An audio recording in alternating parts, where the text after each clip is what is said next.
कृष्णा। इस पावन कार्तिक मास में दामोदर अष्टकम को समझने की इस मनोहर यात्रा में हम आपका हार्दिक स्वागत करते हैं। अभी तक हमने 4 पदों को समझ लिया है। आज हम 5वें पद को समझने जा रहे हैं। इस 5वें पद का अगर सारांश की हम बात करें तो इस 5वें पद में क्या बतलाया गया है। इस 5वें पद में भगवान कृष्ण के मनमोहक चेहरे का वर्णन किया गया है। तो इसका मतलब पिछले 4 पदों में भगवान की सुंदरता का वर्णन नहीं किया गया था। आपका अनुमान बिल्कुल सही है। भगवान के चेहरे की सुंदरता का वर्णन तो नहीं किया गया, अपितु भगवान की जो लीला है उनकी सुंदरता का वर्णन पिछले 4 पदों में किया गया था। पहले और दूसरे पद में नमामीश्वरम सच्चिदानंद रूपम, अर्थात जो भगवान कृष्ण हैं, जो पूरे संसार के मालिक हैं, वो माता यशोदा के भय से भाग रहे हैं। माता यशोदा ने उनको तेज गति से भाग के पकड़ लिया और उसके बाद में भगवान कृष्ण रो रहे हैं। और इस लीला से पूरे गोकुल में एक अलग ही आनंद व्याप्त हो गया था।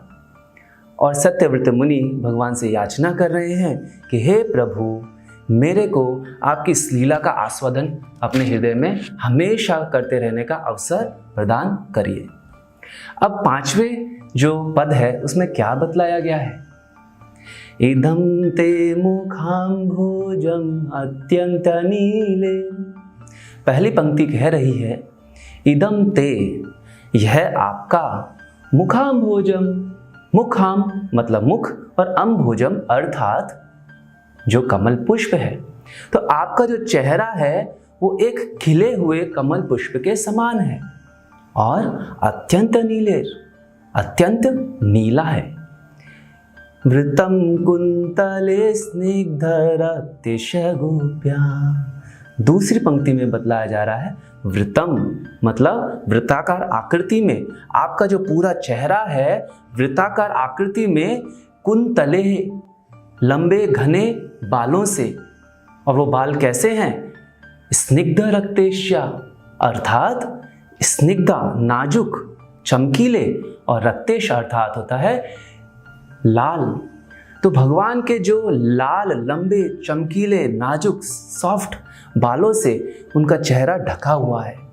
और गोपिया मतलब श्री यशोदा माँ, वो क्या कर रही हैं? तीसरी पंक्ति में बतलाया गया है मुहुशुंबितम बिंबा रक्तम धरामि।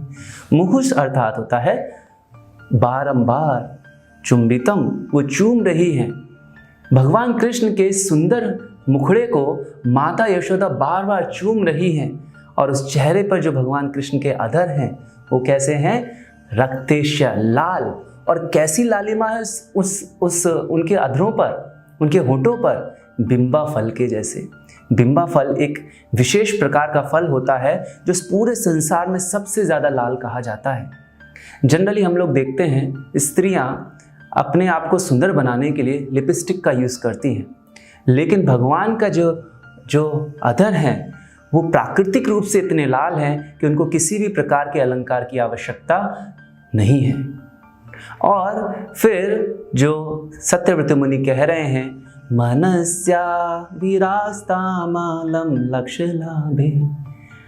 मनस्या मतलब मेरे मन में, विरास्तम मतलब प्रवेश करवाइए।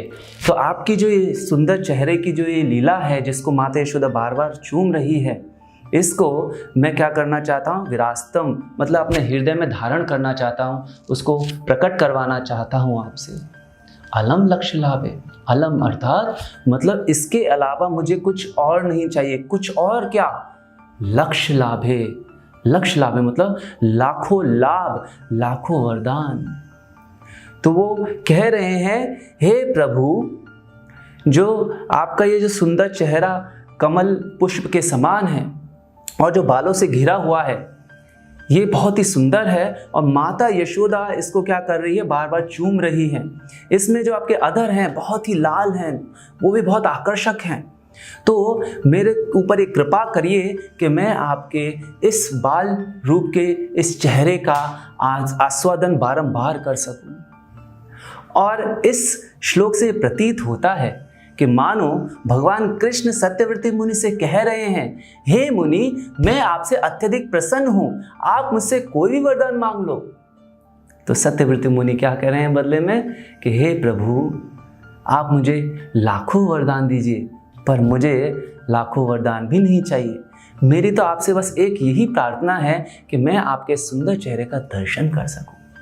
तो इस पावन कार्तिक मास में हम सभी भक्तों के पास में ये एक सुअवसर है कि हम दामोदर भगवान से प्रार्थना कर सके कि हे भगवान, जिस तरीके से आपने सत्यव्रती मुनि को ये आशीर्वाद प्रदान किया, उसी तरीके से हम भी आपके इस सुंदर मुखड़े का दर्शन हमारे हृदय में कर सके। यही एक भक्त की अभिलाषा, हमारे भक्त की अभिलाषा रहनी चाहिए। हरे कृष्णा। हरे कृष्णा हरे कृष्णा कृष्णा कृष्णा हरे हरे हरे राम